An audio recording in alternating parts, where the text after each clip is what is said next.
Olá, geeks! Hoje eu estou aqui para falar da evolução dos teen movies desde os anos 80, quando eles começaram, até agora, nessa última década. Então, se você não é inscrito no canal, já se inscreve aí aqui embaixo. Não esquece de deixar o seu like, isso ajuda bastante a gente aqui no canal, que esse vídeo vai começar.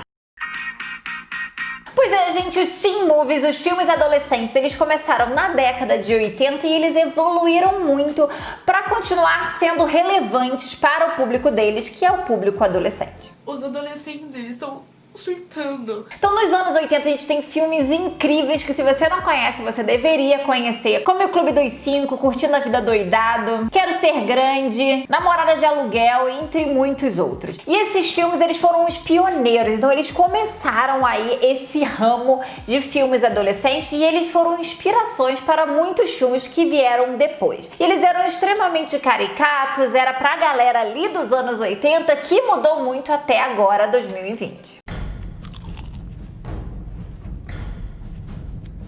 Já nos anos 90 começaram novas categorias de filmes adolescentes, porque o filme adolescente, ele é para o público adolescente, mas ele tem subcategorias, como filme adolescente de comédia, adolescente de ficção, filme de adolescente de terror, entre outros e outros e outros. E aí nos anos 90 começou a não ser mais sobre o filme adolescente, aquele do menino de colégio tradicional. Pois é, entraram muitos filmes adolescentes de terror, como Pânico, como eu sei que vocês fizeram no verão passado, entre muitos outros. E esses filmes foram um sucesso absoluto. Eu lembro muito bem dos meus amigos assistindo e correndo para assistir no cinema, e todas as sequências que tiveram, e eles me obrigando a assistir, porque eu odeio filmes de terror desde sempre.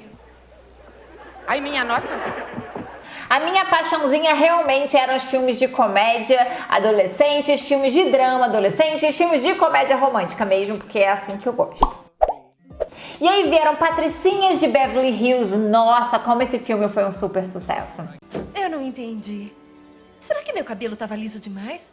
Será que eu exagerei na maquiagem? 10 Coisas que Eu Odeio em Você, Ela é Demais, As Apimentadas, American Pie. Gente, American Pie teve quantos trilhões de American Pie tiveram graças a esse primeiríssimo ali no final dos anos 90 que começou uma saga incrível. Romeu e Julieta, Jovens Bruxas, aí já começou nessa parte de ficção. E Segundas Intenções. Nossa, Segundas Intenções é um filme que foi extremamente marcante pra mim, porque foi aonde realmente explorava uma sexualidade, drogas muito grande. E se você for ver esses filmes dos anos 90, você vê que os atores que começaram em filmes teens, eles viraram grandes sucessos, muitos deles inclusive ganhadores de Oscar, como Reese Witherspoon, como Leonardo DiCaprio e muitos outros. Nessa época teve muita questão de casais que se conheceram nos filmes adolescentes e eram jovens adultos ali na época, e alguns deles continuam casados até hoje. Então nessa época começou a explodir essa coisa de queridinho da América adolescente que a gente tem muito agora. Já nos anos 2000, continuou aí essa saga desses filmes adolescentes, da adolescência, mas outras coisas que são extremamente marcantes nesses anos, que é Disney e Nickelodeon. Foi no momento que lançou aquela saga de celebridades teens lançadas pelos canais, como veio High School Musical, veio os Jonas Brothers, veio toda Selena Gomez, Miley Cyrus, Ariana Grande, sei lá, mas com Demi Lovato, são tantos. E tudo veio nesse momento aí, anos 2000. Então essa parte de música e o teen começou a ficar muito grande nos anos 2000 e muitos filmes eram entrelaçados, a música com o cinema.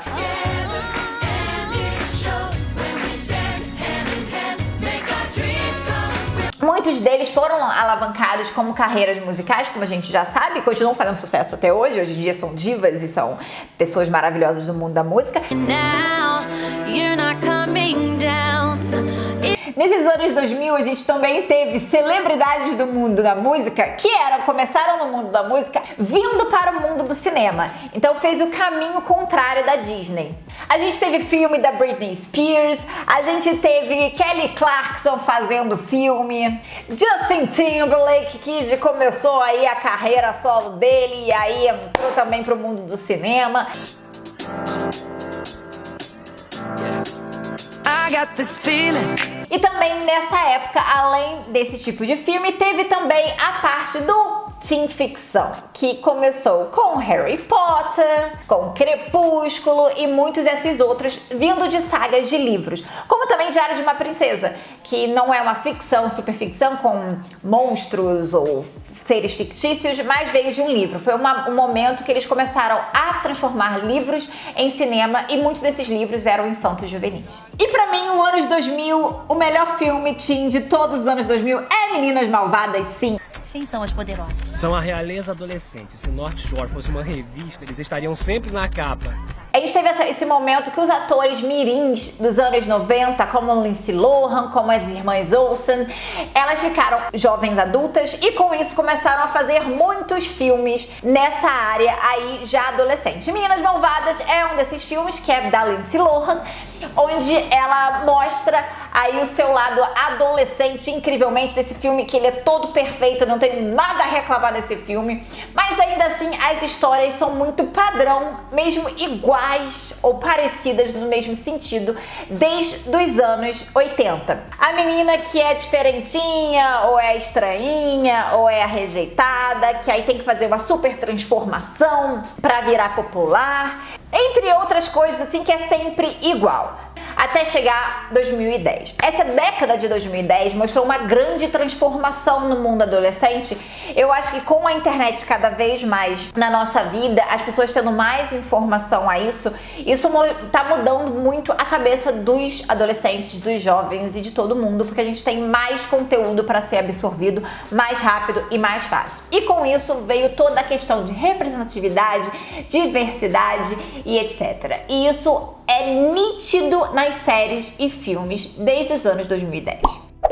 Esse tipo de filme e série continua rendendo muito dinheiro para as produtoras, para a indústria do entretenimento, mas eles tiveram que adaptar a isso. Porque ninguém mais quer ver a menina adolescente que se transforma ou o menino adolescente que se transforma. Ninguém mais quer ver isso. As pessoas querem ver você sendo representada ali.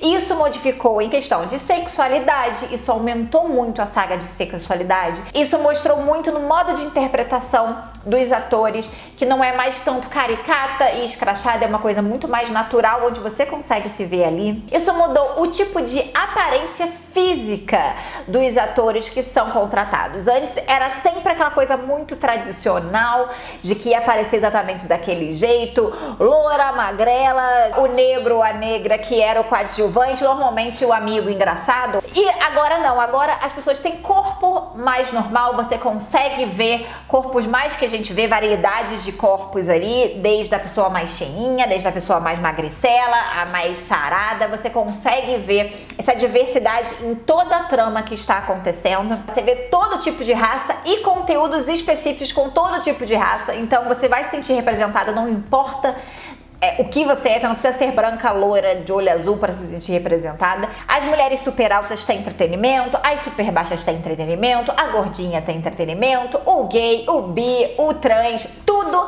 tá tendo essa introdução no mercado do entretenimento. Eles também estão enfatizando muito na empatia. Eles mostram mais da personalidade do personagem e não só daquela coisa fútil que se mostra por fora. Então a gente consegue se identificar melhor neles, além do que eles estão falando muito sobre saúde mental. É uma crise nessas últimas décadas a questão de saúde mental de todo mundo. Cada vez mais a saúde mental é mais falada e isso obviamente vem nos filmes teens, porque a saúde mental está sendo afetada demais no público adolescente. Então, em vez de ser um conteúdo voltado à transformação que a gente via anteriormente, é um conteúdo para aceitação. Então, em vez do rejeitado se transformar no popular porque ele mudou ele todo para virar aquele popular, não, ele está se aceitando do jeito que ele é, da forma que ele é, e ele é especial do jeito que ele é. Isso eu acho que é uma coisa muito importante que eu, na minha adolescência, no começo dos anos 2000, eu não tinha. Um momento muito difícil. Então, tanto as produtoras grandes do cinema estão produzindo filmes assim, quanto as produtoras de streamings. Então podemos ver no cinema A Quinta Onda, A Culpa das Estrelas, 5 Passos de Você, Cidade de Papel, todos eles fazem parte desse tipo de drama de adolescente falando muito de saúde, e muitos outros fofinhos, como a gente já espera, como Barraca do Beijo, Par Perfeito, Para Todos os Garotos que Já Amei, Sex Education, enfim, várias séries e filmes voltados aí para esse público teen que está invadindo invadindo todos os streamings, o cinema, e que eu tenho certeza que você também adora e tá entendendo mais um pouquinho sobre toda essa mudança e essa adaptação dos filmes adolescentes para os tempos de hoje. Que será que essa década de 2020 vai transformar aí nesse mundo? Eu tô ansiosíssima para daqui a 10 anos eu voltar aqui e falar o que mudou nessa última década. Então, se você curtiu, curte aqui embaixo. Não se esquece de se inscrever aqui no canal. Eu também tô no Facebook e no Instagram com Bia Contursi e no Twitter com Bia Contursi. Beijo!